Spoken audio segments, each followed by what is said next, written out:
Bienvenidos a este primer acto académico, justamente de posterior hará a conocer esta firma de convenio de colaboración entre Coffee Law, Sociedad Civil, doctor Jorge Fernández Ruiz, y el Instituto Latinoamericano de Investigación y Capacitación Latin Juris, bajo la figura de su director general, el doctor Damián Armijos. Justamente este es el primer acto de muchos que vamos a estar desarrollando de manera conjunta y es bajo un tema importantísimo en esta realidad postmoderna, en donde el tema justamente se titula Los derechos constitucionales frente a la crisis democrática. Y bueno, ya conocemos quienes nos hacen el galardón de acompañarnos, pero de manera reiterada los volvemos a presentar para posteriormente explicar cómo va a estar desarrollándose este ejercicio de diálogo académico. Nos acompaña desde España el doctor Javier Riu Pérez Alamillo, catedrático de la Universidad de La Coruña, presidente de la Comisión Gestora y además titular del Centro de Estudios en Ciencias Constitucionales. Bienvenido, estimado doctor. Bien hallado. Muchas gracias, Rodolfo, por la invitación y por permitirme participar no solo como testigo, sino también como ponente en el conversatorio que le sigue. Muchas gracias, apreciado doctor. Y también nos acompaña desde Argentina el doctor Eduardo José Ramón Yudgar, presidente honorario de la Red Latinoamericana de Estudios e Investigación de los Derechos Humanos y Humanitario.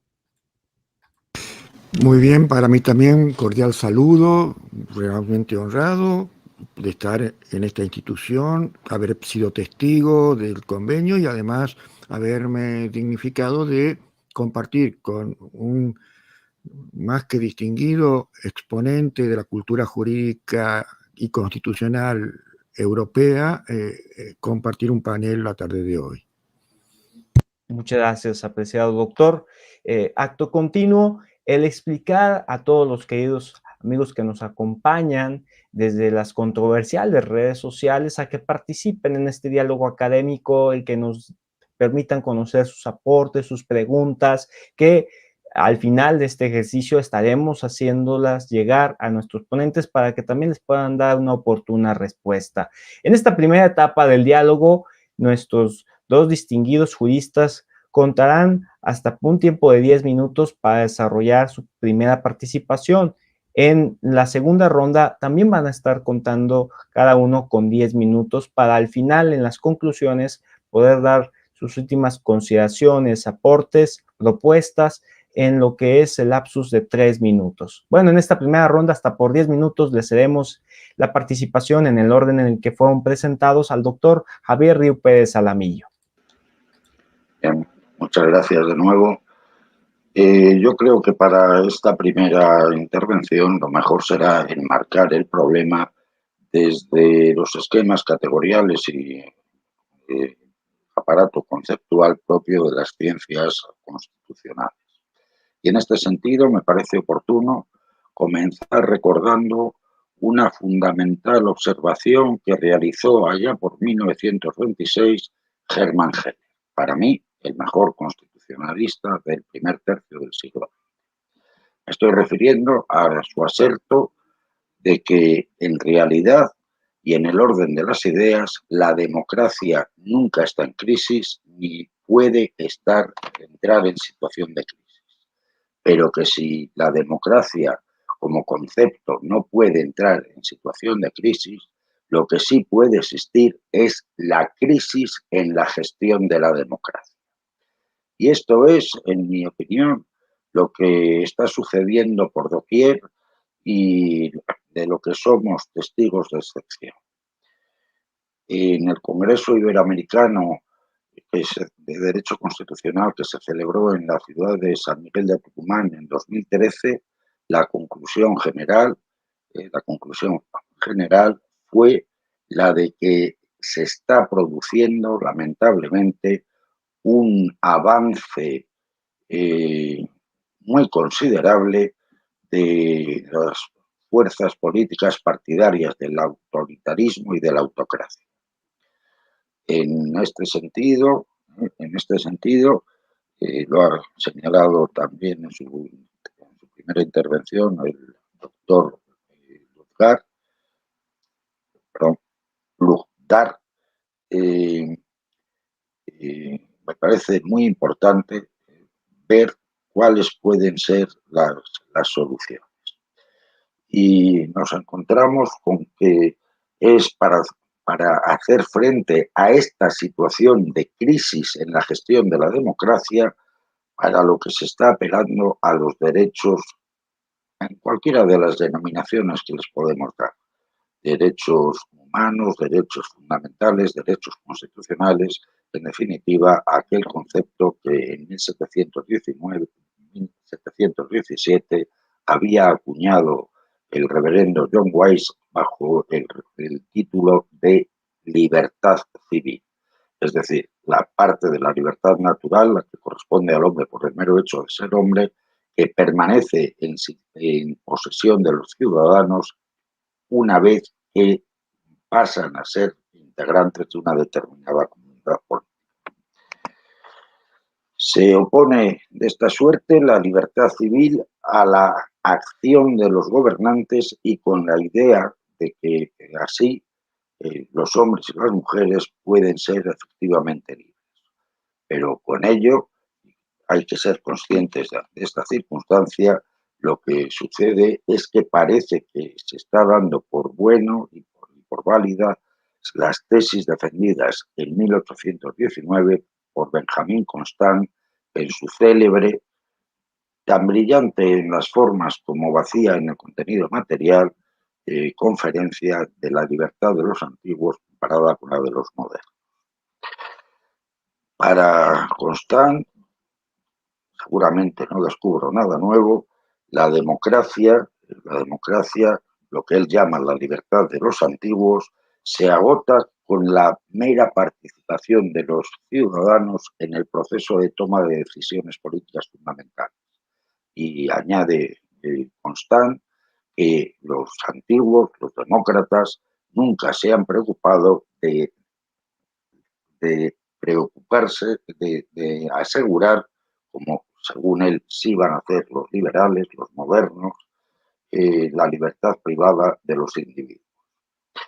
Lo que le lleva a afirmar a Constant, y este es el gran peligro que se corre, que se dé por buena esta afirmación, que en la democracia lo que puede suceder es que los hombres, siendo libres en los asuntos públicos, en lo público, se conviertan realmente en esclavos en su vida privada.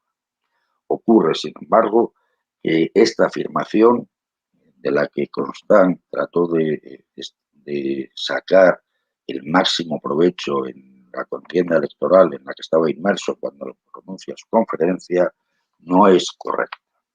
En efecto, lo que el estudio del derecho y de los fundamentos del Estado constitucional nos dice es que, frente a la afirmación realizada por Constant, debemos a Otto von Guericke la acertada observación de que, en realidad, los derechos, como contenido último de ese principio de limitación del gobernante, es lo que se expresaba en la célebre máxima de Píndaro del Nomos Basileus, tan solo comenzaron a adquirir un cierto sentido, un cierto significado y una cierta entidad, siquiera sea a nivel teórico, cuando en el contexto de esa pugna por el poder absoluto en los asuntos terrenales y temporales que caracterizó la vida del medioevo, pugna entre el emperador y el papa, y como resultado de ese larguísimo proceso de desacralización de la vida política, en el que podemos destacar los nombres de Juan de París, de Marsilio de Padua, de Guillermo de Ockham o de Nicolás de Cusa, comienza a abrirse paso la idea, o mejor dicho, el dogma político de la soberanía del pueblo. Y además comienza a abrirse ya en esta etapa medieval en los dos posibles sentidos que tiene este dogma. En primer lugar, en el sentido de que al afirmar que la comunidad política no es algo creado por los dioses con lo que los hombres se encuentran y respecto de lo que de la que carecen de todos, de cualquier derecho, sino que es el resultado de la voluntad libre y consciente de los hombres y de las mujeres, lo que sucede es que va a comenzar a considerarse que el pueblo, y solo el pueblo, es el único sujeto legitimado para decidir los modos y las formas en que quiere ser gobernado en el futuro. Este es el fundamento del pensamiento naturalista democrático y que termina o culmina con la obra de Johannes Althusius, en el sentido de que a través de la firma, siquiera sea hipotética, de un contrato social por los hombres, se procede a la creación del Estado por parte del pueblo. Pueblo que, formado por la totalidad de los ciudadanos de esa comunidad política, acaba identificándose con el propio Estado. En segundo lugar, y como segundo significado del dogma político de la soberanía del pueblo, se concreta en la sujeción del gobernante y del gobernado a la ley. Y ocurre que sólo cuando se concibe la existencia de un sujeto anterior y superior a los dos elementos de esta dicotomía, gobernantes-gobernados, y se entiende que este sujeto puede, precisamente porque es el titular de la soberanía o del ejercicio de la soberanía, imponer su voluntad no solo a los gobernantes, sino también, como sentaría Rousseau, al propio pueblo en condiciones de normalidad, es cuando cabe pretender oponer los derechos a la actuación de los gobernantes. Bien, esta situación se agrava que hoy no es infrecuente, incluso por parte de los publicistas, el que se apele al derecho internacional y a la existencia de la comunidad internacional como mecanismos para asegurar la libertad de los individuos. Y para asegurar que van a ser libres frente a esos comportamientos patológicos por parte de los gobernantes estatales que generan a la postre esta crisis de la gestión de la democracia a la que nos estamos refiriendo. Pero ocurre, es menester aclararlo, que tampoco parece que esta solución ofrezca una solución adecuada a nuestro problema. En primer lugar, porque parece olvidarse que porque los derechos aparecen históricamente, y así lo puso de relieve Jelinek, vinculados a la aparición del Estado constitucional, lo que sucede es, como enseñaba el maestro Pedro de Vega, que es sólo en el marco del Estado constitucional donde el individuo puede presentarse y puede configurarse como titular de derechos y afianzarse en esta condición. En segundo lugar, digo que no ofrece una solución adecuada porque los que apelan al derecho internacional como mecanismo supremo de solución de este conflicto parecen actuar desde esas concepciones que operaron en el periodo de entreguerras de quienes, por decirlo en palabras de Mario de la Cueva, eran unos bien intencionados juristas que pensaban que el dogma político de la soberanía del pueblo era un obstáculo y además insalvable para la consecución de la paz. Y lo que parece olvidarse es que lo que la realidad demuestra y lo que está sucediendo en Ucrania hoy es una buena prueba de ello, que quien tenía razón en aquella polémica no fue Kelsen, la ingenuidad de Kelsen, sino que quien tenía razón fue Boris Birkina Getsevich, cuando frente a las concepciones kelsenianas decía que no es del derecho internacional desde donde hay que buscar el fundamento de la fuerza jurídica obligatoria y vinculante de las constituciones, del derecho constitucional, sino al contrario. Y ello por la muy sencilla razón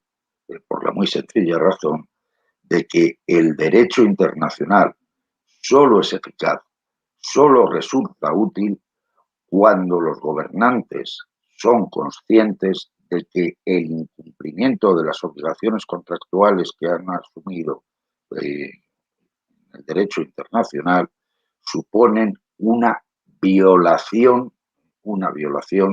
de su propia Constitución.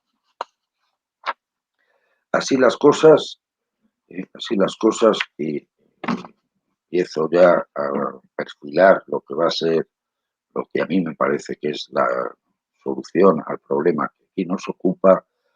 La única solución posible para asegurar que los derechos fundamentales van a ser respetados por los gobernantes y que vamos a poder superar la crisis de la gestión de la democracia es que en las sociedades exista una verdadera voluntad constitucional que fue definida, por ejemplo, por Conrad Hess como el deseo por parte de todos de cumplir y hacer cumplir la Constitución. Y concluyo ya esta parte diciendo que sin duda a esto va a contribuir la celebración de actos como este y el convenio que hoy nos ha traído a este conversatorio. Hay que fomentar la voluntad constitucional, pero para que exista la voluntad constitucional, lo primero que tiene que existir es un sentimiento constitucional.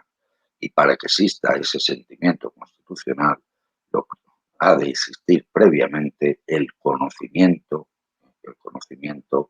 por parte de los ciudadanos del derecho por el que se rige su vida.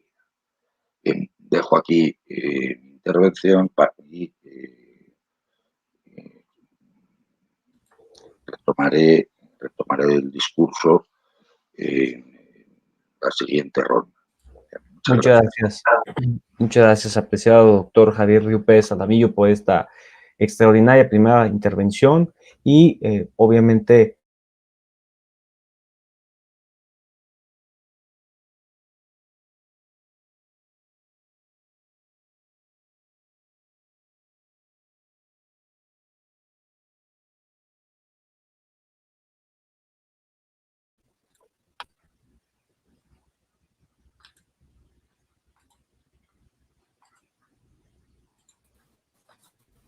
no sé si me pasaste la palabra, estimado, porque esto tuve un corte, no sé si era mío de ustedes de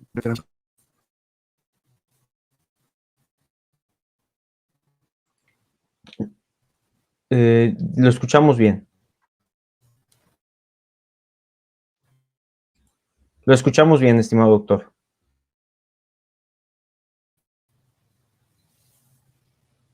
Entonces, muy bien, bueno, lo he escuchado atentamente al doctor Río Pérez, coincido también con la cita que hace de Hermann Heller, la democracia es una institución, la democracia es un modelo de gobierno, obviamente que lo que le llenan de contenido son quienes actúan en los marcos democráticos, fundamentalmente en el rol de que ejercen el poder y quienes son los que son gobernados o administrados. Y para entender ese dilema, y en cierto modo y en línea con, tiene mucho que ver lo que es la legitimación, tanto para acceder al poder como para ejercer. La historia, sobre todo en los últimos lustros y a partir sobre todo del siglo XX, ha ido demostrando esa irrupción que ha dado a reconocer a la dignidad categoría jurídica a ser protegida, no solamente como un concepto filosófico teológico de la misma como bien jurídico protegido. También tenemos que asociar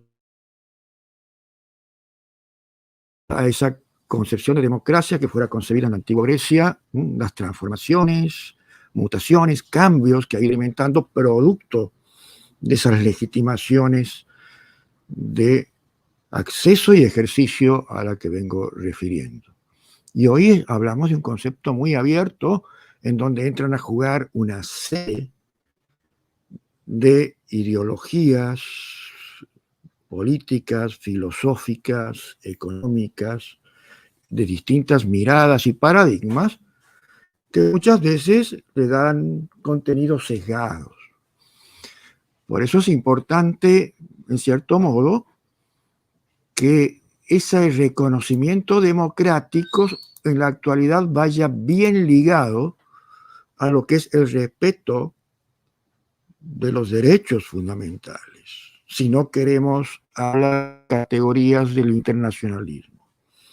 Yo, a diferencia, pienso que es importante también la mirada del derecho internacional, porque así lo ha demostrado los acontecimientos históricos en muchas ocasiones, con los defectos, pero siempre teniendo muy en cuenta su carácter de subsidiariedad, en donde los pueblos deben resolver internamente sus problemas, internamente respetando su contenido de su ley fundamental.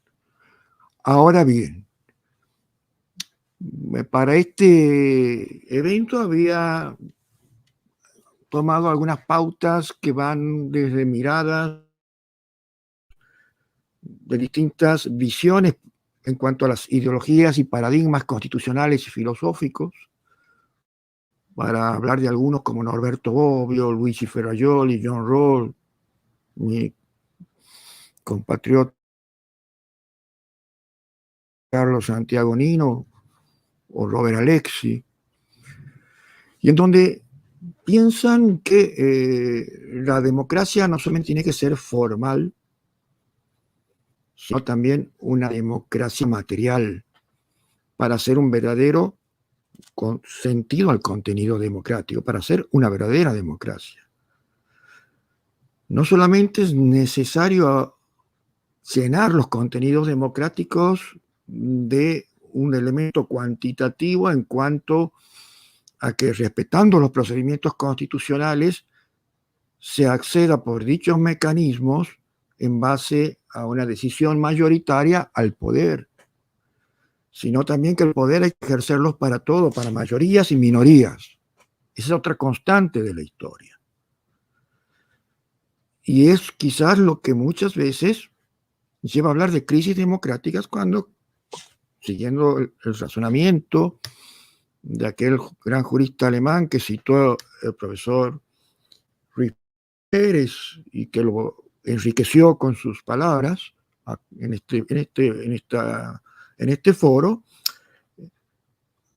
lleva a que ese ejercicio de poder, en cuanto a la mirada de tomar un parámetro para medirlo, debe ser realizado en pos del respeto, sobre todo de las garantías de los ciudadanos, para que tenga sentido todo el componente orgánico que también tienen las leyes fundamentales. Para que tenga sentido la estructura que los padres fundadores y los constituyentes reformistas posteriores han querido dar en esa construcción de bien común del Estado, en donde los ciudadanos tienen un rol importantísimo porque también tienen, así como son receptores de garantías que establecen las partes dogmáticas de las constituciones, también tienen obligaciones establecidas por el bien común a que tienden, digamos, los fines establecidos en el contrato social que implica una constitución. Por eso la dimensión formal por sí sola no alcanza para un verdadero sentido democrático, porque tiene que estar integrada y completada de manera sustancial de contenido. Hemos visto muchos líderes que llegan por mecanismos constitucionales. El mismo Hitler, si bien no ganó nunca una elección en Alemania, pero por un mecanismo que le otorgaba la Constitución de Weimar pudo hacerse del poder, legitimación de origen. Pero la legitimación de ejercicio violó el sentido más elemental de la humanidad. Quizás escribieron las páginas más negras de la historia en cuanto a muertes, en cuanto a torturas, en cuanto al avasallamiento del sentido más elemental de humanidad. Por eso, así como Bobbio describe entre democracia formal y sustancial, otros lo han visto como democracia real o ficticia, y esa relación entre los derechos esenciales, fundamentales y democracia, por ejemplo, Alexis dice que hay 3 o 4 miradas, algunas ingenuas, que se cree que hay una coincidencia total, lo que debería ser, pero en la realidad eso no acontece. Otras que sí se respetan, pero también a veces el reconocimiento de tantos derechos constituye un obstáculo por la factibilidad de que los mismos puedan ser realizados. Y a veces esa cooptación del sentido político de disputa democrática lleva a que esas promesas se consoliden en estos textos y después resulten irrealizables. Por eso habla de una mirada ingenua donde el concepto de democracia sería ingenuo pensar que no tiene conflictos con el ideario de que son los derechos fundamentales en orden a la integridad de la dignidad humana, y porque es más difícil de que no surjan conflictos dentro de esa relación. Hay otra postura que es más idealista, porque reconoce, sí, que hay conflictos en la relación democracia y derechos fundamentales, pero busca mecanismos en que pueda conciliar y armonizar las mismas, y luego encontramos esa mirada que dice el maestro de Kiel como realista, como a la que se desarrollan en estados democráticos que consideran la incorporación de derechos humanos y dentro de sus políticas barreras para poder ser realizadas. Por eso, un poco hay que mirar también las posturas que dicen claramente vale la pena incorporar las visiones del derecho internacional de los derechos humanos como categorías incorporadas a la Constitución, como pasa en la República Argentina. Que muchos de los tratados que ha firmado lo ha elevado a categorías incluso expresamente contempladas en su última reforma. En ese sentido, obviamente, ese test de compatibilidad con lo que son, digamos, los derechos fundamentales que ya tenían como ideario constitucional del país desde 1853, obviamente ha sido función de los constituyentes hacer ese test de compatibilidad. Entendemos que se lo ha hecho. Y los jueces también tienen que, en cierto modo, mirarlos, pero siempre con ese sentido que el derecho aplicable es el derecho nacional. Y los derechos fundamentales que están en nuestros contenidos. Y que difícilmente en esa globalización, que incluso ha sido constitucionalizada, se puede entender lo que es lo doméstico de lo internacional en muchos casos, porque existen coincidencias.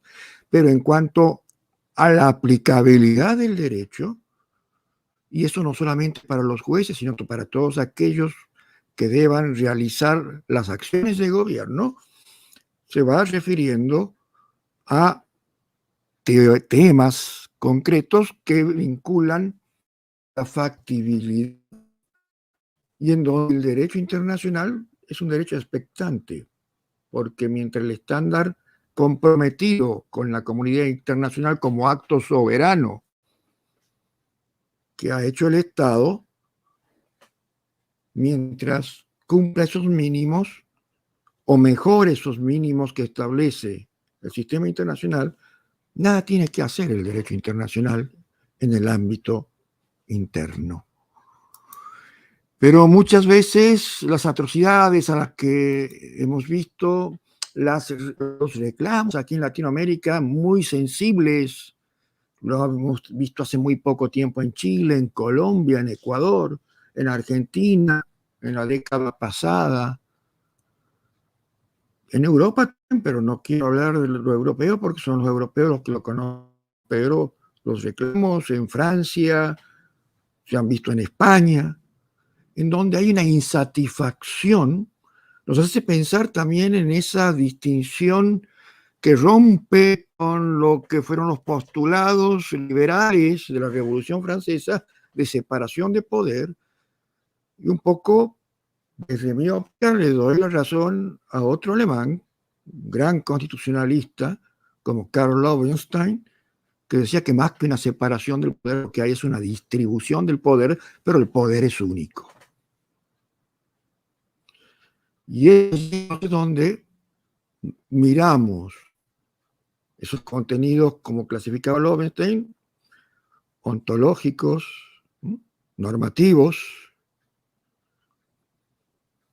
nominales y semánticos, no solo desde lo que es el texto de las leyes fundamentales en relación a la realidad que se refleja en esas sociedades sobre la que rige su destino, sino también en esas calificaciones de quienes detentan el poder y el modo que lo ejercen, sean en la esfera de los poderes republicanos o de las nuevas concepciones que en cierto modo desbordan esa concepción de tripartita que tomó fuerza con la Revolución Francesa para desarmar el absolutismo. Y pasa que hoy justamente leí un informe referido a Amnistía Internacional que, más allá de las posiciones ideológicas que se pueda poner, siempre han tenido una participación de marcar contenidos y que ven en muchos casos se sancionan leyes, se promulgan normativas que garantizan más los derechos en los países, pero no garantizan que los apliquen y que otorguen la protección que esa normativa, sobre todo con sectores vulnerables, busca proteger. Y es ahí donde hablamos de esa relación tensa entre derechos fundamentales y lo que son los contenidos democráticos, sobre todo cuando aparecen falsas promesas que en cierto modo después no se cumplen, aunque estén en cierto modo consagradas en cuerpos legales y constitucionales. Así decía el viejo refrán español también, ¿no? Para justicia acceder, 3 cosas hay que lograr. Tener razón, saber pedir, tener razón y que te la den, ¿no? Y ahí quizás un poco es lo que es el kit en la que yo también integro un cuerpo judicial, y no quiere decir que, al contrario, primero me critico a mí mismo, a mis errores, y que cometo muchos errores en esa legitimación de ejercicio también. Pero sobre todo hay que buscar que eso sea dentro del que permite la falibilidad humana, que no nos hace perfectos. Pero hay otros que van más allá y que después genere esos bordes de protestas que vemos que a su vez traen, más allá de la legitimidad que muchas veces están en esos reclamos, efectos secundarios que después tenemos que lamentar. Entonces, yo creo que también hay que pensar un poco de que no solamente lo técnico, no solamente lo económico tiene que predominar, tiene que ser una cuestión de esencia en lo que son las políticas públicas, sino también no descuidar los aspectos éticos, más allá de las distintas visiones éticas. Y que el punto ético en que se deben, en cierto modo, buscar esa hermenéutica de coincidencias, debe ser encontrarlos en lo que implique respetar y proteger la dignidad humana. Bueno, creo que estoy dentro de los 10 minutos, no me quiero exceder. Ese sería, digamos, los postulados de mi primera intervención. Muchas gracias, apreciado doctor Eduardo Yurgar, por esta destacada participación, y es así como concluimos esta primera etapa del diálogo para pasar inmediatamente a la segunda, en donde podemos escuchar nuevamente al doctor Javier Ruiz Pérez Alamillo y al doctor Eduardo Yurgar para profundizar aún más sobre el tema y sobre estos desafíos que existen ante este debate, y lo pongo aquí en colación para también conocer su perspectiva de las izquierdas, de las derechas, y por ahí este tema de la batalla cultural, de cómo se está reforzando, está surgiendo en el mundo una nueva derecha, porque se dicen que los que son de derechas a nivel internacional, pues hasta lo ocultan, ¿no? Y dicen que son de el lado opuesto. Bueno, son simplemente consideraciones que aquí yo pongo por el tema que estamos hablando de los derechos constitucionales frente a la crisis democrática. Vamos directamente en esta segunda intervención del diálogo académico con la participación del doctor Javier Ruiz Pérez Alamillo, hasta por 10 minutos. Bien, muchas gracias de nuevo. Me ha parecido que la intervención del doctor Lugdar ha planteado una serie de asuntos muy interesantes, muy importantes, y que me sirven para completar estos 10 minutos de mi intervención. Naturalmente, coincido con él en la importancia que hoy tiene el derecho internacional como mecanismo de protección de los derechos, pero coincido en la medida en que señala muy bien que ha de ser complementario al derecho constitucional. No puede sustituir el derecho internacional al derecho interno. Y no puede sustituirlo, no puede fiarse todo al derecho internacional, porque, como decía antes, el problema del derecho internacional es que solamente se va a respetar, solamente sirve en la medida en que quienes lo tienen que aplicar tengan esa conciencia del derecho constitucional. Y es esta perspectiva, además, la que yo aprendí de quien tengo que considerar como uno de mis grandes maestros, que es el maestro Héctor Fitzzamudio. Héctor Fitzzamudio fue, en el ámbito latinoamericano, uno de los primeros que, bajo la influencia del procesalista español Niceto Alcaraz Zamora, llamó la atención sobre la protección multinivel de los derechos fundamentales y la aplicación de los tratados internacionales relativos a la defensa de los derechos fundamentales, de los derechos en general en el ámbito interno. Me ha parecido todavía más interesante la referencia que ha hecho al problema de la globalización. Y yo voy a tomar esa referencia para ponerlo en relación con otro problema que yace dentro del problema de la globalización, que es el de la democracia formal y el de la democracia material. El contenido del Estado constitucional, democrático y social, que pese a todo es el más generalizado, verdad que pues, los gobernantes parecen estar muy interesados en destruirlo, pero es el que tenemos. Se definió por el intento de llenar de contenido social el viejo edificio de la democracia liberal. ¿Se ha logrado esto? Se ha logrado, y más en el marco de un mundo globalizado donde las conexiones son cada vez más profundas y donde lamentablemente los gestores de la globalización o de la mundialización están tratando de eliminar la lógica política democrática en beneficio de la lógica empresarial, de la lógica económica de la ganancia y el beneficio. Y porque yo creo que es necesario para entender los problemas de hoy resucitar aquello que nos enseñaba el maestro Pedro de Vera de dialogar con los muertos.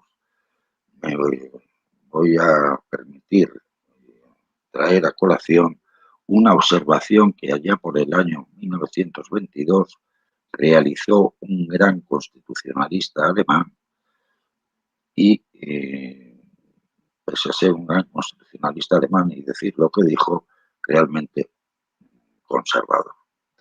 Decía Richard Smith, y desde luego políticamente puede que sea lo único que yo coincida con Richard Smith, que el gran peligro que tiene la democracia, el mayor peligro que tiene el régimen democrático, es el capital. Da igual el capital internacional o el capital nacional. Si el poder político no le opone ningún límite a su actuación, acabará destruyendo la democracia. Bien, esto es en muy buena medida lo que está pasando hoy. Está pasando porque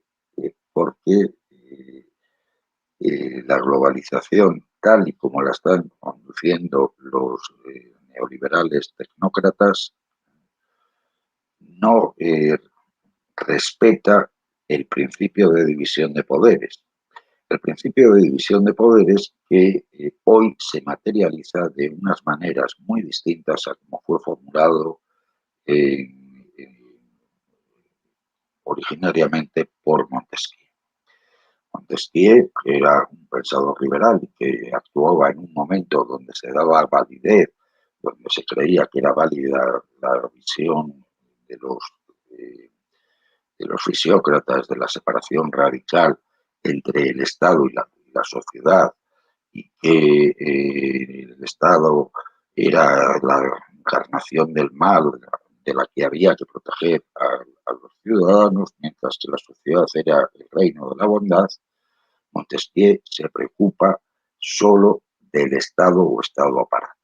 Y ahí establece, como saben todos ustedes, la división de poderes como el diálogo o como la relación de frenos y contrafrenos entre el poder legislativo, que como representante de la sociedad es el encargado de salvaguardar la libertad, el poder ejecutivo y el poder judicial, al que rápidamente anula, diciendo que es un poder políticamente neutro, es la boca que pronuncia la ley, es un poder prácticamente inexistente. Pero ¿qué sucede? Que cuando avanza la sociedad, primero el Estado constitucional, desde el punto de vista puramente formal, se convierte en aquello que Trippel llamó el Estado de partidos. Y entonces ya las relaciones dentro del Estado aparato ya no es la confrontación entre el legislativo y el ejecutivo, como había pensado Montesquieu, sino que es el diálogo entre mayorías y minorías, entre el partidos que han resultado ganadores en los comicios que han pasado, pero que pueden perder el poder en los siguientes, y los que han perdido los comicios, pero que pueden ser la fuerza política mayoritaria en las siguientes elecciones generales. O, si se prefiere, el diálogo entre la mayoría y la minoría. Y bien entendido que lo propio del régimen democrático es que es la existencia y el la libre actuación de la oposición lo que da legitimidad al poder. No al contrario, como piensan los partidarios del autoritarismo, cuando no de la autocracia. Pero hemos conocido otra transformación, y el Estado y la sociedad nadie, bueno, si hay algún neoliberal o algún pensador neomarxista que van a seguir manteniendo, igual que en el plano jurídico Naviaski, la existencia y la importancia de esta distinción. Realmente existe una única realidad, y la distinción entre Estado y sociedad acaba siendo, como señalaba Conrad Hess, una mera diferenciación funcional. Y en este contexto de una única realidad, la división de poderes ya no es entre poder ejecutivo, legislativo y judicial, como decía Montesquieu, porque integran solo un poder, sino que es entre el poder político, el poder económico y el poder que Jürgen Habermas, Pedro de Vega y Jorge Carpizo llamaban el poder comunicativo. Y de igual manera que Montesquieu anulaba el poder judicial y lo dejaba como la contraposición entre el legislativo y el ejecutivo, en esta nueva realidad el diálogo es entre el poder económico y el poder político. Sencillamente porque el poder comunicativo está en manos del poder económico. Quien controla la prensa, es eso que ahora los modernos llaman eufemísticamente el Estado, pero que ya los que somos viejos seguimos llamando el capital. El capital. Basta ver el accionariado de cualquier medio de comunicación para darse cuenta de eso. Detrás de los medios de comunicación, y lo que los medios de comunicación expresan, no es la opinión de los ciudadanos, no es el mero notario, un periódico no es el mero notario de aquella opinión pública burguesa, sino que es un sujeto que pretende crear la opinión pública. Bien, si reducimos la división de poderes al poder ejecutivo y al poder político y al poder económico, tenemos que decir que es al poder político al que le corresponde proceder a la defensa de la libertad de los individuos, en definitiva. ¿Y qué sucede? Y este es el gran peligro. Que el capital puede intervenir, como ha intervenido en otras ocasiones, y ya hace casi 50 años, en algún país latinoamericano, de manera violenta, financiando algún golpe de Estado. Pero pueden intervenir de otra manera. Pueden intervenir a través de mecanismos ocultos que condicionan la percepción de los individuos. Y cuando esto sucede, cuando el poder económico invade el poder político, lo que sucede es que el Estado constitucional deja de ser un Estado constitucional, y que el régimen democrático, aunque se mantenga en las formas, se convierte, como decía Hermann Heller, en la dictadura del capital. La dictadura del capital que, seguía diciendo Heller, y yo naturalmente coincido con él, acaba siendo la más terrible y la más grave de todas las dictaduras. Y acaba siendo la más grave de todas las dictaduras porque el poder económico es un poder oculto. Es un poder oculto que en condiciones normales y porque es oculto no responde políticamente, pero en condiciones de dictadura no se sabe realmente quién es el que ejerce el poder, esa dictadura, ese poder dictatorial. Bien, existe el peligro de las falsas promesas. Evidentemente,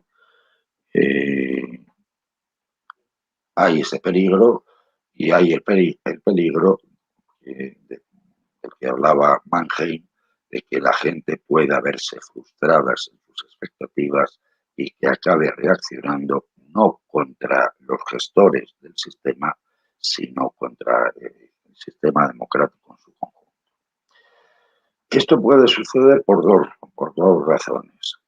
En Weimar se produce no porque quienes formaron la Weimarer Coalition, el SPD, el Partido Demócrata, incluso el Centrum, hicieran las promesas sabiendo que eran falsas, sino sencillamente porque se veían imposibilitados de llevarlas a la práctica por la situación económica que habían heredado.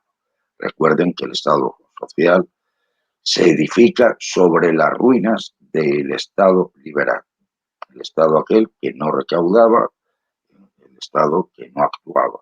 Y en el caso de Alemania, grabado por tener que sufragar las deudas que había generado el Kaiser Guillermo al iniciar la Gran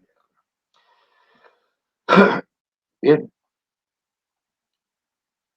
Otras veces es porque efectivamente son promesas falsas, lo que Aristóteles llamaba a los demagogos, hoy los conocemos con el nombre muchas veces de populistas. ¿Y qué remedio hay contra esto? ¿Qué remedio hay contra esto? Pues yo creo, y voy a terminar, porque me excedo ya de los 10 minutos, que la solución está en esa voluntad constitucional de la que hablaba antes. Esa voluntad constitucional que implica, ante todo y sobre todo, el que los ciudadanos disfruten de una verdadera cultura política democrática. Cuidado, no estoy diciendo que la democracia, el gobierno de los estados, tenga que quedar en manos de los profesionales del estudio del Estado, la política y el derecho. Estoy diciendo que los ciudadanos tienen que tener esa cultura política democrática en el sentido que decía Jean-Jacques Rousseau cuando decía que la principal misión del Estado democrático era crear ciudadanos, incluso aunque no lo quisieran, ellos no quieran. Bien, creo que he excedido un poco en los 10 minutos. Muchas gracias por este turno de palabra. Muchas gracias, apreciado doctor. Importante lo que nos refiere dentro de todas las dimensiones y obviamente porque no solamente es hablar de lo jurídico, sino también de lo social primordialmente y vinculado a ello la política. Considero que hoy por hoy una de los grandes atropellos o de las cosas tan paradójicas es que quieras decir que existe una política pensada en la sociedad sin que la sociedad sea el punto centro de esa política. En fin, vamos directamente a cederle el uso de la palabra al doctor Eduardo Yudgar en esta segunda intervención del diálogo académico hasta por 10 minutos. Adelante, estimado doctor. Muy bien, y escuchando al doctor Ruy Pérez en sus precisas apreciaciones, pensaba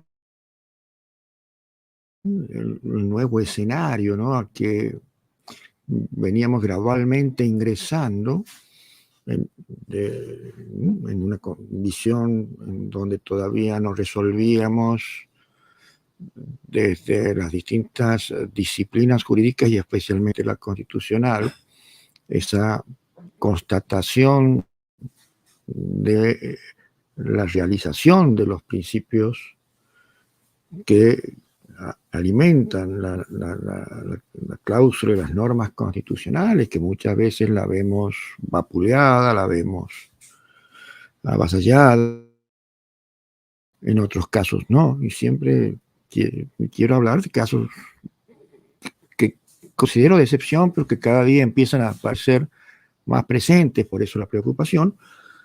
Se suma esta transición desde una visión humanística a una visión transhumanística, ¿no?, donde empieza a aparecer también, y con una pandemia que ha acelerado una ley de servicios, donde se incorporan dentro de la vida de los ciudadanos a nivel global esos cambios de hábitos, ejercicios, ¿no?, como lo que estamos haciendo hoy, que la idea básicamente es que toda la tecnología, sobre todo la de última desarrollo, 4.0, digamos, sincrónicas, cuando se utiliza la Internet, la inteligencia artificial, la Big Data, nos da para alcanzar, redefinir y profundizar conceptos.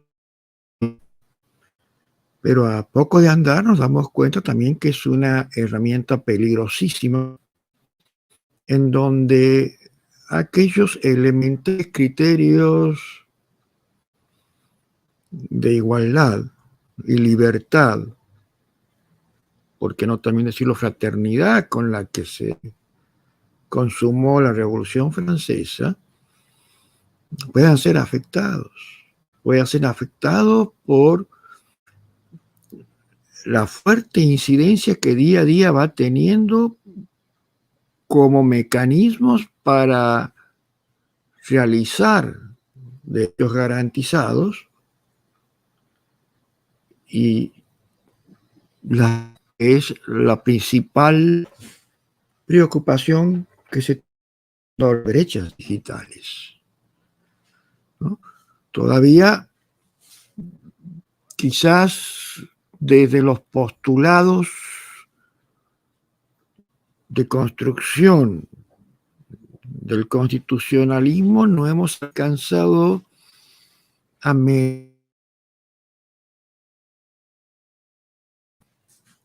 los reales alcances que esto puede tener si tenemos que empezar a concebir nuevas categorías de derechos que tengan también ese condimento de fundamentales sobre los conocidos, y de modo también incorporar, como se está incorporando estas tecnologías, pues, grandes marcos de desigualdades que afecten la libertad y la fraternidad entre los pueblos. Pero creo que hoy tenemos que reconfigurarnos.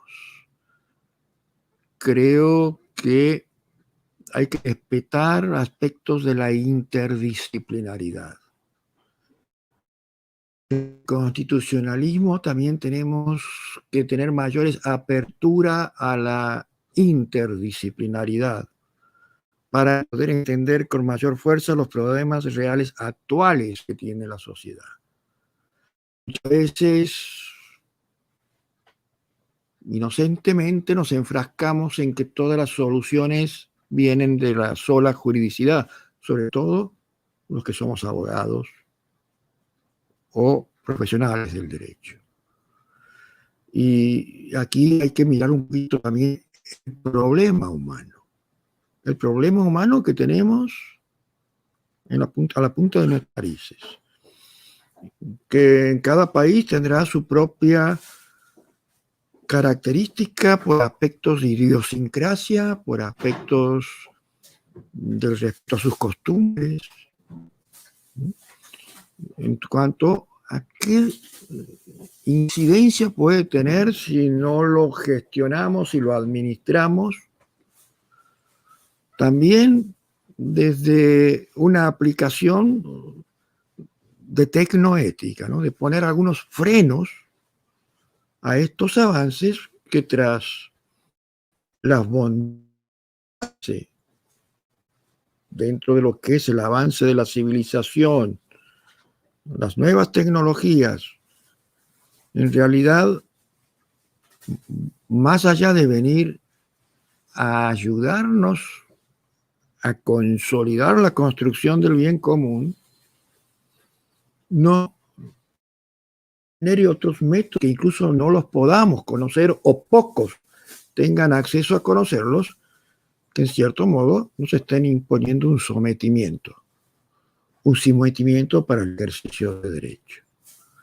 Y ese es otro aspecto que también creo que se debe profundizar en los debates. Se debe tener presente a la hora de hablar de los derechos fundamentales, de hablar de forma esto incide, y también factores de las nuevas generaciones que se llaman de derecho, en donde las advertencias que nos vienen desde distintos ámbitos científicos, políticos, económicos, sobre lo que es esa relación que bien ha hablado el profesor Ruiz Pérez cuando habla de política y economía como nueva relación de poder más presente en el día a día de las agendas geopolíticas, para la redundancia. Entonces, creo que también es importante, si el derecho actúa como una disciplina reguladora y que está presente como cultural, como producto cultural que emana de la razón y dentro de una visión antropológica conforme al acuerdo de los que conforman un ámbito moral de sociedad, puedan afectar en cuanto al desarrollo. Que también tenemos que ver las cuestiones vinculadas a lo que genera el medio ambiente con estas políticas, a veces se aplican y que dejan después, cuando no son reguladas en forma o controladas en forma, grandes daños como lo ha padecido Ecuador, ya que aquí está Damián, que lo conoce bien el tema de las explotaciones petroleras en Ecuador y el gran daño casi irreparable o que nuestras generaciones no van a ver su recuperación y que lo tenemos en casi todos los países, sobre todo en países emergentes, como les gusta llamarnos desde el hemisferio norte a los países latinoamericanos, ¿no? Obviamente que allí también está incluida África y algunas otras naciones de Oceanía. Entonces, si me refiero al orden interno, vemos también cada uno de nuestros países. Yo lo veo en Argentina, seguramente tú lo ves aquí en Latinoamérica, Rodolfo, Damián y cada uno que nos está siguiendo, cómo va generándose estas repercusiones. Por eso es importante hablarlas, tomar el toro por las astas y vincularlas a las competencias que cada uno tenemos como miembros de la sociedad dentro del rol que nos toca cumplir. Así que con esto voy cerrando, digamos, mi participación, queriendo dejar lo que humildemente pueda, con mi entender, aportar a estas cuestiones en donde articulan el derecho constitucional, la democracia, los problemas que las sociedades democráticas atravesamos, cada una con nuestras particularidades propias, nuestra idiosincrasia, pero dentro de esa aldea global que definió Henry Kissinger hace muchos años, que es palpable y latente y es una realidad que no podemos soslayar,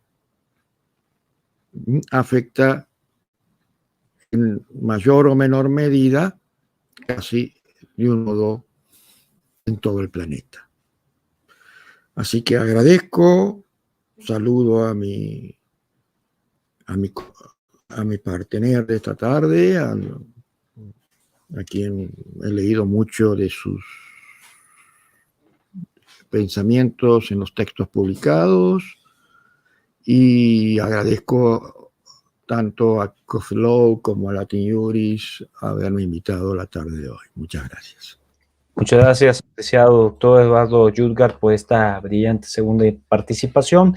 Y es ahí cuando pasamos a la etapa de conclusiones, no sin antes exhortar a todos los que nos están acompañando desde las plataformas digitales a poner sus comentarios, sus preguntas. Ya hay varios comentarios que han referido y han hecho pues enfoque a aquellos aportes que nos han manifestado tanto el doctor Javier Río Pérez como el doctor Eduardo Yudgar. Y bueno, antes de pasar directamente a las conclusiones, yo agregaría y haría un realce tanto a lo que refería el doctor Javier Río Pérez en base a esta relación con la economía, esta geopolítica, y a su vez con lo mencionado por el doctor Eduardo Yudgar con los derechos digitales, o también postulados o nombrados como derechos humanos de última generación.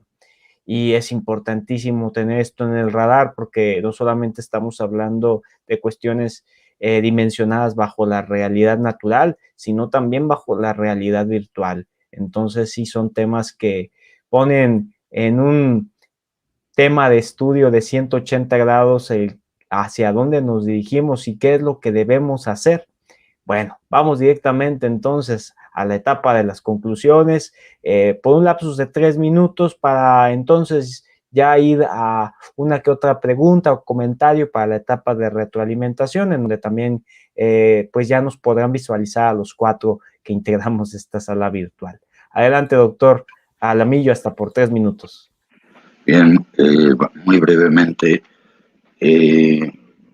una de las últimas palabras que ha pronunciado el doctor Yudgar me ha recordado una cosa, y más cuando lo he puesto en relación con las primeras palabras que señaló el doctor Armijos sobre la igualdad y la identidad entre los pueblos que están implicados en este proyecto.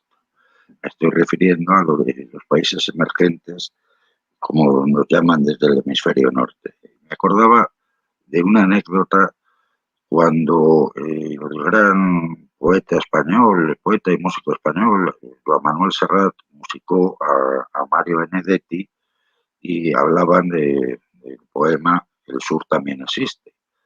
Y los dos coincidían que realmente el sur al que se refieren no es una situación geográfica, sino una situación personal.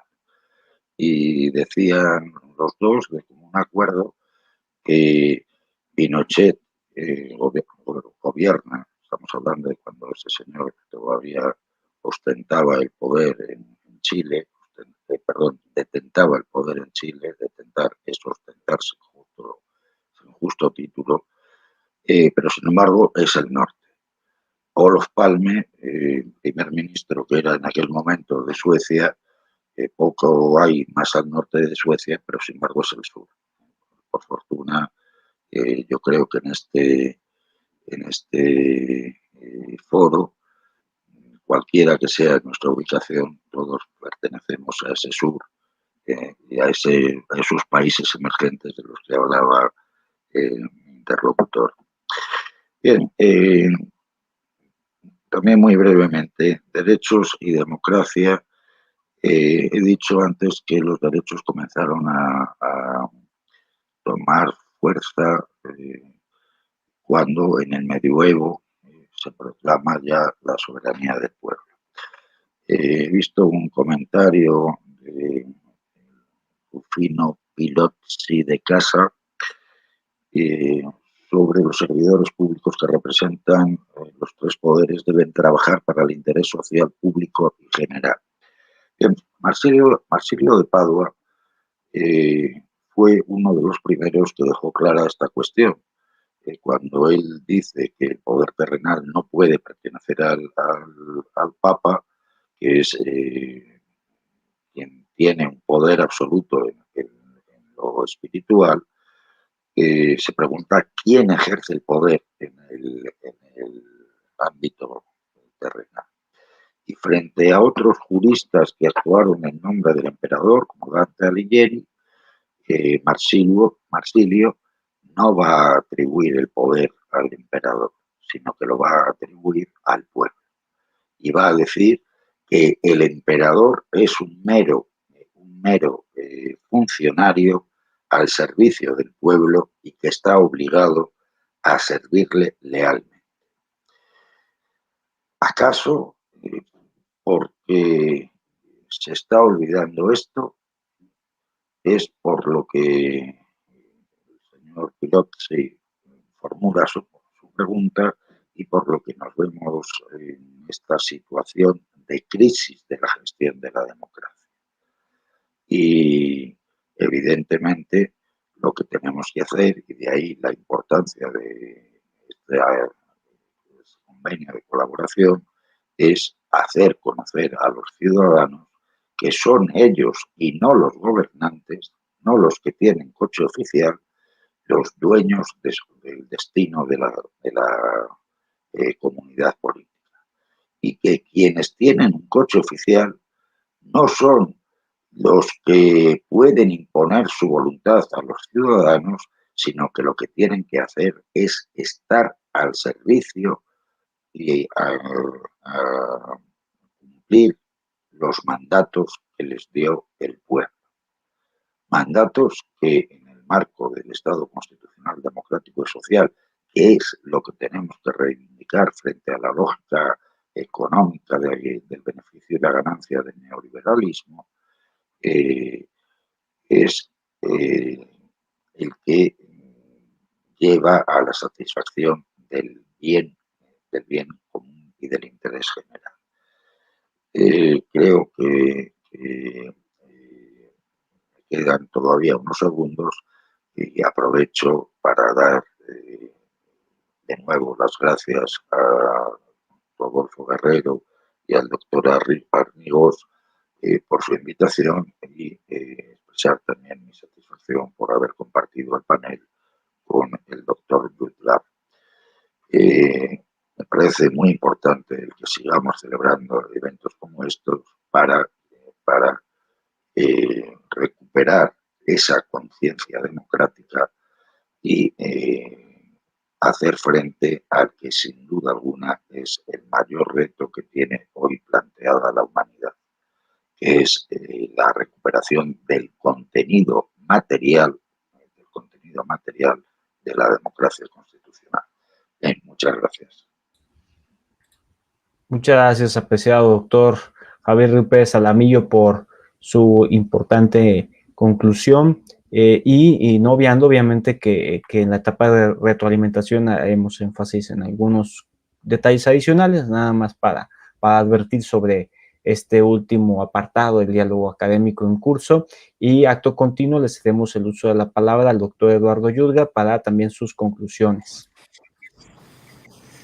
Muy bien, no me queda más que concluir, también suscribiendo, he suscrito mucho de lo que ha dicho el doctor Ruiz Pérez. he tomado muchos de sus conceptos, también de que esto es una cuestión que sí estamos atravesando una crisis y que se replica en cada uno de nuestros países, de un modo o de otro. Pero también hay que mandar un mensaje esperanzador, ¿no? Los seres humanos hemos atravesado crisis a lo largo de toda nuestra historia. Quizás la vida esté asignada por la crisis de los seres humanos. Por eso, casi todas las ideas, incluso la de justicia, va asociada a lo que es la búsqueda de la felicidad. Hans Kelsen, para quien la justicia era un ideal irracional, ponía el ejemplo de Jesucristo, ¿no? De que asociaba la justicia, decía él en textos sagrados, a alcanzar la felicidad de la gloria eterna, ¿no? Una vez que cumplamos la misión que tenemos aquí en este mundo.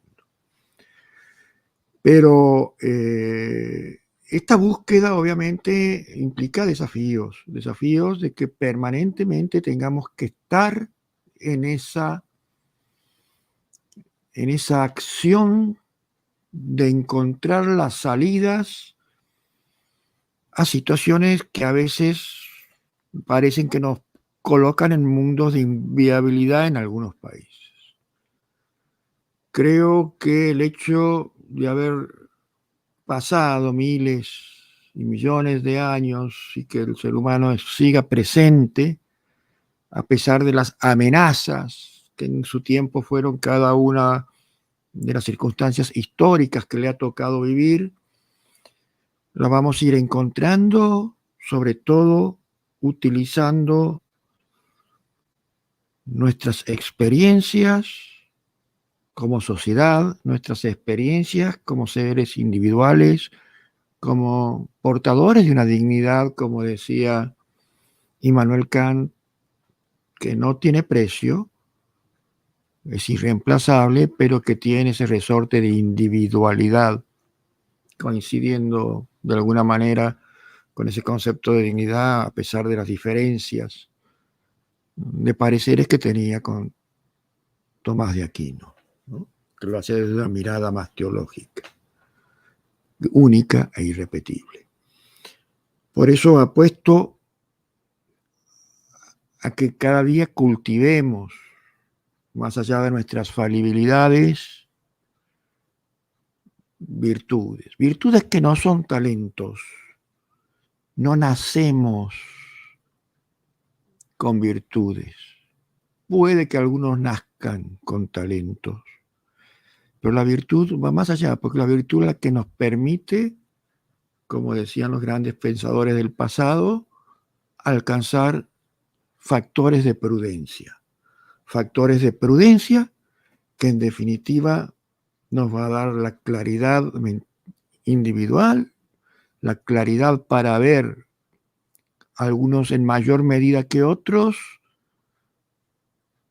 en virtud de la formación que alcancemos. Por eso es importante estar capacitados en nuestras incumbencias para tratar de aportar desde nuestra posición esos pequeños granitos de arena a fin de construir un fuerte muro que nos permita seguir avanzando en la conservación de la especie humana, pero también en la conservación de las otras categorías de seres gregarios de misma naturaleza animal, pero sin razón, que nos acompañan, y los aspectos que hacen a la naturaleza, que en muchos casos ya se les reconoce derechos como sujeto de derecho. Así que vuelvo a reiterar mi agradecimiento a Cofiló, a Latin Juris, al profesor Rui Pérez, que haberme acompañado en el panel, y a todos los que son parte de este auditorio digital que han seguido esta transmisión. Y hacemos votos que nuestra razón será lo determinante para poder afrontar y vencer los obstáculos que hoy lo vemos y que a veces nos desbordan en un escenario mundial signado por guerras, signados por desigualdades, signados por insatisfacciones, pero que tenemos todos los recursos y herramientas para poder salir del paso. Muchas gracias. Muchas gracias, apreciado doctor Eduardo Yudgar, por sus conclusiones, y a continuación estaremos viéndonos todos los que integramos este ejercicio académico virtual en pantalla, con la intención de poder pues poner en sobre pantalla lo que son algunos de los comentarios que se han manifestado a lo largo de este ejercicio virtual. Como bien lo ha resaltado el doctor Javier Río Pérez, de parte de Rufino Pilotzi, bueno, han salido importantes comentarios, como el de reformar una constitución para que el pueblo pueda elegir a sus magistrados del Poder Judicial, el pueblo elige al Ejecutivo y elige al Legislativo. Bueno, es algo que también se hace mucho dentro del proceder del pueblo de Estados Unidos de Norteamérica, ¿no? También nos mandan saludos, ¿no? De Yunero Ulpiano, de Narcisa González, y también nos mandan saludos y comentario de felicitación, particularmente de César Camacho, ¿no? Romina Flores Cabrera también nos manda un saludo, gran amiga, de tanto de Latin Juice como de Coffee Load, amigos todos ya aquí en esta sala virtual, por supuesto. Raúl López también nos manda un saludo y una felicitación por el convenio suscrito. Y bueno, aquí en este caso sería sus consideraciones en base a sí, esta elección que se está proponiendo en diferentes latitudes latinoamericanas de magistrados del Poder Judicial, así como se hace en el Legislativo y en el Ejecutivo, qué consideración tienen, y también específicamente el tema virtual, como se han venido advirtiendo en este ejercicio dialógico, qué es lo que se espera. Estamos teniendo en cuenta que la Constitución, dentro de un contexto neta y puramente virtual, pues no se contempla nada más que una especie de señor feudal, ¿no? Que es el propietario de estos terrenos virtuales y que nada más dice, bueno, si quieren inclúyanse, pero es como si fuera los designios del rey Luis XVI, ¿no? Que era básicamente la autoridad soy yo, el Estado soy yo, ¿no? Entonces, no sé qué consideren ustedes al respecto. Los escucho, doctor Javier Río Pérez, doctor Eduardo Yudgar, quien desea activar su micrófono para emitir algunas consideraciones. Veo que el doctor Eduardo Yudgar ya tiene el micrófono activado. ¿Desea hacer uso de la palabra, doctor? No, simplemente a lo que es la interrogante que planteas, apuesto a lo humano, ¿no? Apuesto a que por más que hoy aparezca la inteligencia artificial, alguien está detrás de esa inteligencia artificial. No tienen vida propia, aunque hemos visto robots que hoy prácticamente hasta dicen que pueden llegar a tener sentimientos, ¿no? Pero como decía en el bloque anterior, hemos pasado muchas situaciones en donde si todo eso es para profundizar lo que es la construcción del bien común en relación al respeto a la dignidad humana, bienvenido sea. Lo peligroso es que esto no venga a colaborar con la humanidad para fortalecer el bien común, sino que también nos venga a someter, ¿no? A someter en nuestras costumbres, a someter en nuestra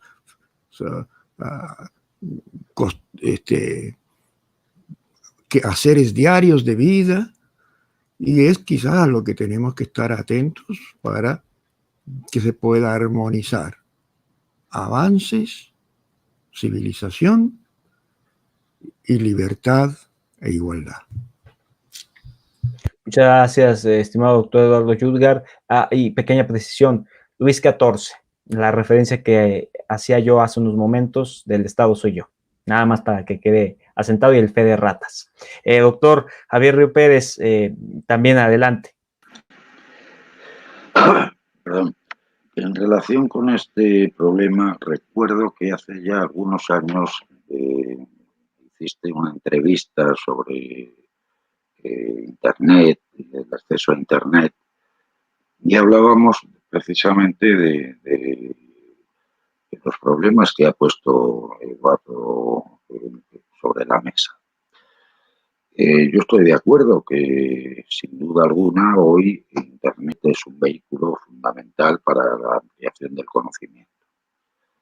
Estoy de acuerdo en que puede ser un instrumento útil para la participación, pero sigo con las mismas dudas que tenía hace 3 o 4 años cuando me hiciste la entrevista en relación con quién está detrás de estos medios, quién los controla. ¿Tenemos capacidad suficiente como para contrarrestar al gran capital? Si molestamos al señor Bill Gates o Wassenberg o lo que se llama el otro, o Hulsenberg, ¿nos van a dejar actuar libremente o van a intentar manipular? En el caso de la participación política, todos seguro que tenemos en la cabeza las denuncias que ha habido en las elecciones en las que salió el señor aquel del tupé. Me gustaría decir que en gloria esté, pero no hay manera. Manipulando a la opinión pública desde Moscú, favoreciendo al del tupé frente a la candidata del Partido Demócrata. Hubo denuncias en las elecciones francesas, hubo denuncias tanto por parte del actual presidente de la República de México como por los otros candidatos de interferencias desde ese lugar cercano a Moscú, que es lo único que se ha podido averiguar, intentando manipular el proceso político electoral. En materia de acceso al conocimiento,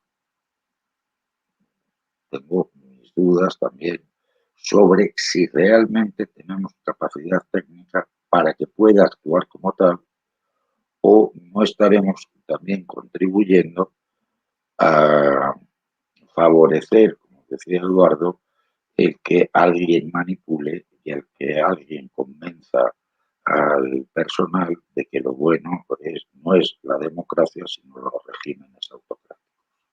Y que conozcamos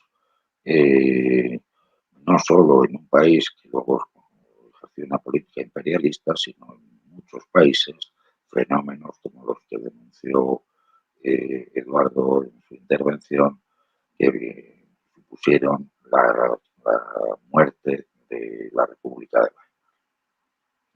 Estoy refiriendo a que puedan llegar a convertirse en héroes sujetos como Hitler, como Mussolini, como Pinochet, o tantos y tantos, o para que nadie diga que me olvido, por supuesto no me olvido, el general dictador gallego Franco Bahamonde. Corremos el riesgo, si no administramos bien esto, si no, como decía Eduardo, conseguimos controlar desde las bases, no desde el gran capital, estos medios, corremos el peligro de que puedan convertir a los antidemócratas y antiliberales en los héroes les den el triunfo electoral. Por mi parte. Gracias, doctor Eduardo. Doctor Javier, en este caso, ¿qué consideran, nada más para cerrar este marco de ideas y que también ha sido impactado o dejado de manifiesto en los comentarios de esta transmisión en vivo, de que los jueces sean pues determinados por la ciudadanía. ¿Es viable? ¿Es inviable? Como se hace en Norteamérica, en este caso específicamente por Estados Unidos de Norteamérica, que la persona diga, bueno, así como elijo al diputado, elijo al presidente de la República, también a los jueces y magistrados. ¿Qué consideración tienen al respecto? Doctor Eduardo. Bueno, también para citar un caso más cercano aquí a la Argentina, en Bolivia también, la República Plurinacional de Bolivia, hasta los jueces del Tribunal Constitucional son elegidos por el voto directo de los ciudadanos, ¿no? Yo parto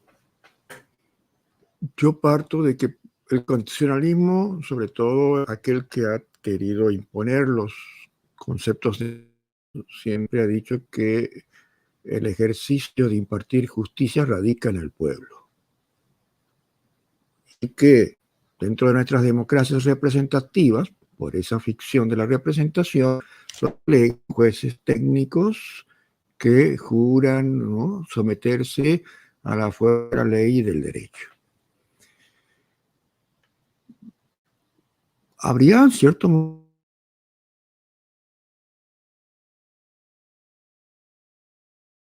sociedades han alcanzado, digamos, una concepción de entender bien si las cuestiones de la agenda de la política partidaria muchas veces son las coincidencias con quien debe cumplir con ese rol de independiente e imparcial que nos pone como mandato la Constitución e incluso los tratados que nuestros países son parte. Ese es el riesgo, ¿no? Hay algunos constitucionalistas muy polémicos como Jeremy Waldron, por ejemplo, que si bien no habla de la elección de los jueces como por mandato directo o voto directo, sí dice muchas veces que tiene miedo al gobierno de los jueces, que no son elegidos, en realidad somos elegidos por un procedimiento democrático de segundo grado en el cual participan aquellos que han sido elegidos directos del sufragio en la mayoría de los países. Pero él dice que le tiene más miedo al juego de la mayoría de los tribunales de última palabra que a la mayoría del pueblo mismo, ¿no? Yo no sé hasta qué punto también la credibilidad de la sociedad hacia los poderes judiciales, que hoy es muy baja, hay que reconocerlo, y esto está probado estadísticamente, puede incidir en esto. Pero yo creo que más popular busca instituciones como el juicio por jurados, en donde representantes de la ciudadanía en general son los que juzgan, y que no me atrevería a dar un veredicto de que no puede ser, porque, en fin, habría que ver los modelos y la forma en que se construyan esa elección, ¿no? Si van pegadas a las boletas de los partidos tradicionales que se disputan el poder político, o es totalmente independiente, porque también, por ejemplo, hay mecanismos de consejos de judicatura en donde el representante de los jueces son elegidos por los mismos jueces, ¿no? Pero eso también llevaría a ver acomodos y desacomodos en esos conceptos de igualdad.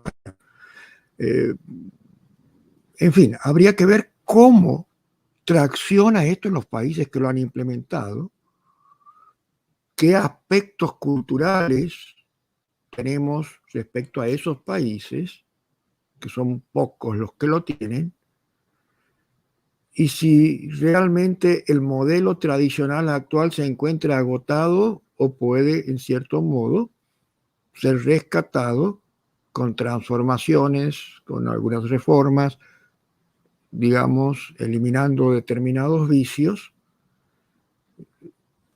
Por eso un poco habría que determinar concretamente los pros, los contras y las debilidades a que ello podría llevar a esa concepción de que el juez siempre tiene que tener no solamente ser, sino parecer imparcial e independiente, ¿no? Muy importante, doctor Javier Riupes, agregar algo a esta referencia. Digo, en México al día de hoy no se elige bajo el voto ciudadano el juez. Se está haciendo una propuesta de que pueda ser así en un futuro, tal vez a corto plazo o a mediado plazo, pero todavía no es una realidad eso, por lo menos en el contexto mexicano. Bien, yo comenzaría recordando algo que le gustaba mucho decir a un gran maestro y a un buen amigo, como era Jorge Carpizo, que cuando se le preguntaba a Jorge Carpizo por cuestiones tan concretas, siempre recordaba aquella anécdota de Sodón, que cuando le preguntaron que cuál era la mejor constitución posible, decía ¿para dónde? Entonces, tomar una posición a priorística de qué modelo es mejor, la elección popular directa, la indirecta o el juez funcionario, carece de sentido porque finalmente, lo ha señalado Eduardo convenientemente, va a depender de las circunstancias de cada país y de la propia tradición de cada país.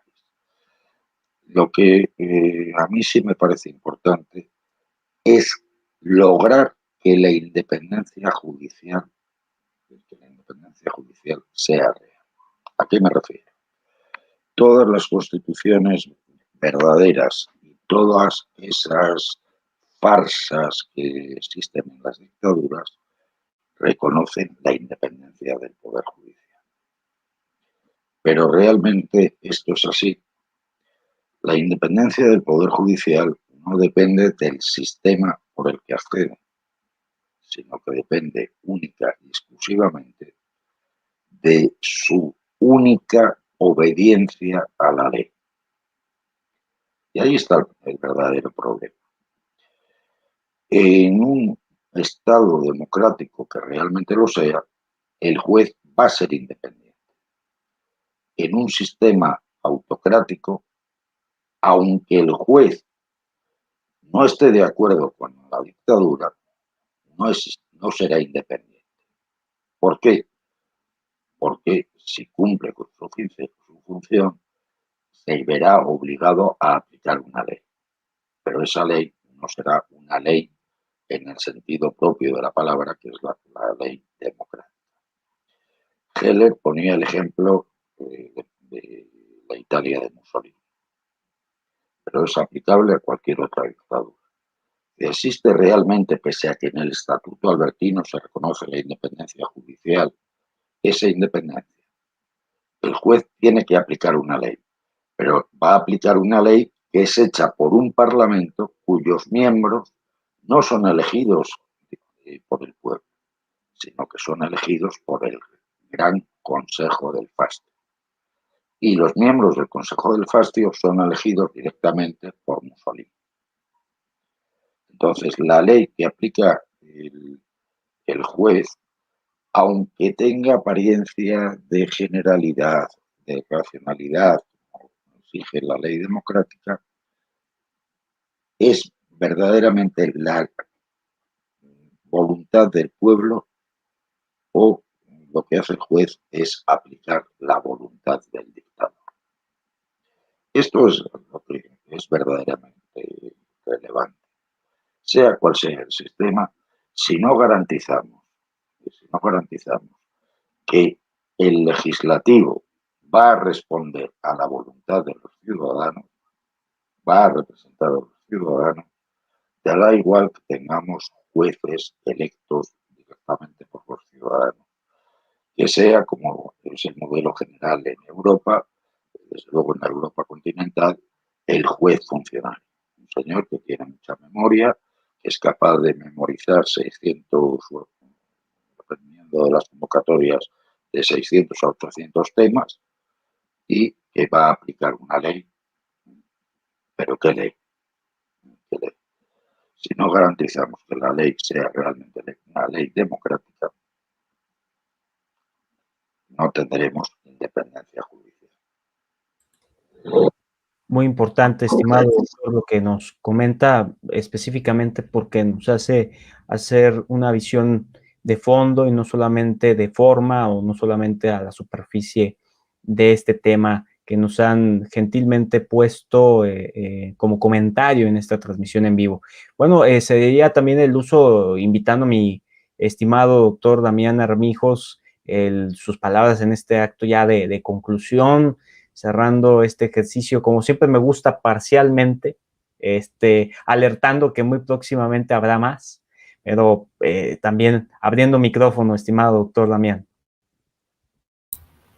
No, muchísimas gracias, estimado doctor, y bueno, no me queda más en realidad que agradecer los comentarios que hicieron los profesores Eduardo Jugdar y el doctor Javier Ruy Pérez en esta jornada, que seguramente será la primera de muchísimas, y sobre todo las reflexiones que nos comparten, que nos dejan ver cuáles son los retos del constitucionalismo en nuestros días, que nos dejan ver también, a propósito de estas preguntas finales, sobre cuál es la problemática y un sentimiento permanente que tiene la sociedad cuando de hablar de justicia constitucional se trata. En el Ecuador también se discute todavía si es que deberíamos o no optar por el modelo de elección popular de los jueces. De hecho, ese es el único por el que no hemos optado, ¿no? Ya hemos tenido todo tipo de modelos, designación directa, sorteos, participación por concurso, en fin, y todavía creemos que la elección popular podría ser una alternativa, pero bueno, eso es porque vivimos frecuentemente inconformes y posiblemente la solución no esté tanto en el mecanismo, sino en cómo es que se robustece la institucionalidad del órgano judicial para que independientemente del mecanismo de elección de las autoridades jurisdiccionales, en realidad la institucionalidad sea la que proteja y cobije los derechos de las personas. Y desde luego, hablar de constitucionalismo y sus tensiones que puede tener con la democracia es algo que nos ocupa frecuentemente y es necesario que lo podamos hacer también desde la academia para que podamos entender desde ópticas también de diferentes latitudes, de cuáles son los fundamentos de estas instituciones, para que podamos igualmente evidenciar cuáles han sido las respuestas frente a estas problemáticas. Así que, de verdad, estimados profesores, muchísimas gracias. Yo me siento sumamente contento de esta alianza institucional y, sobre todo, porque hemos tenido como testigos de esta valiosísima suscripción de un convenio a dos distinguidos profesores en la materia que hemos tratado en esta tarde. Mil gracias y siempre pues bienvenidos en Latin Juris y Coffee Law. Muchas gracias, apreciado doctor Damián. Agradecer a todos, en primer término, al doctor Javier Ruy Pérez Alamillo, catedrático de la Universidad de La Coruña, España, presidente de la Comisión Gestora, titular del Centro de Estudios en Ciencias Constitucionales. Muchísimas gracias, apreciado doctor. Gracias, y gracias a vosotros también por invitarme a las dos cosas, a ser testigo de tan importante convenio y a participar en este conversatorio. Muchas gracias, apreciado doctor. También agradecemos mucho la participación del doctor Eduardo José Ramón Jugdar, presidente honorario de la Red Latinoamericana de Estudios e Investigación de los Derechos Humanos y Humanitario. Bueno, para mí es reiterar nuevamente los saludos partidos, complacidísimo y honrado de haber sido parte del acontecimiento y de este importante evento. Y todas, mi más cordial saludo desde el norte de la República Argentina. Muchas gracias. Muchas gracias, apreciado doctor, y obviamente a mi estimado amigo y aliado estratégico internacional, hay que hacer énfasis en eso, doctor Damián Armijos Álvarez, director general del Instituto Latinoamericano de Investigación y Capacitación Jurídica, Latin Juris. No, muchísimas gracias a ti, estimado Rodolfo. Felicidades por esta iniciativa, felicidades por el convenio y vamos por más, vamos por muchísimo más a seguir construyendo y a seguir hermanando nuestros países a través de la academia. Eso es muy importante. Vamos con todo el ahínco, como decían nuestros dos testigos académicos internacionales virtuales, tanto el doctor Javier Río Pérez Alamillo como el doctor Eduardo Yudgar.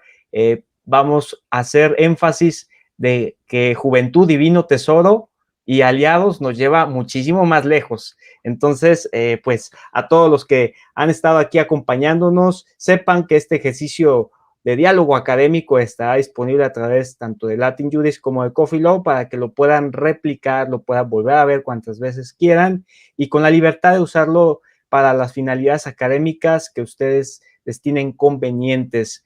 No nos queda más que también exhortarlos a que compartan este contenido porque pues ante la realidad virtual los algoritmos interpretan esa compartimentación del ejercicio académico como algo muy importante para que más personas lo vean. Así que recuerden entonces compartir y dar su pulgar arriba para que el algoritmo nos trate de maravilla. Sin más, nos despedimos desde este formato millennial que estás viendo en pantalla con nuestros queridos doctores desde España, el doctor Javier Pérez, desde Argentina, el doctor Eduardo Yudgar, desde Ecuador, el doctor Damián Armijos y su servidor Rodolfo Guerrero Martínez, desde México de Coffee Law. Nos despedimos. Hasta pronto.